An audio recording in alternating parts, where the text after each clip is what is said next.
पिंपरी चिंचवडमधील या 3 तरुणांच्या अपघातामागील कारण समोर आलंय.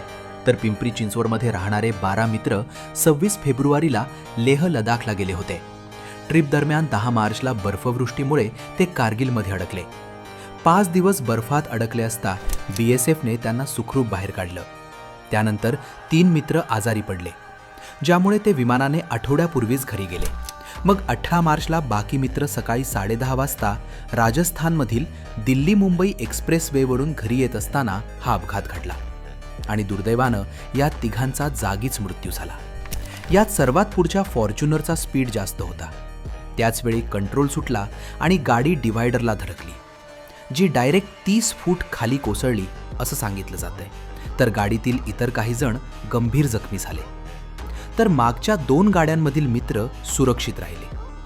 मिळालेल्या माहितीनुसार ओव्हर स्पीडिंग आणि ड्रायव्हरला आलेली डुलकी या भीषण अपघाताचं कारण असावं असा अंदाज वर्तवला जातोय. तुम्हाला या अपघातामागील कारण काय वाटतं? कमेंटमध्ये नक्की सांगा.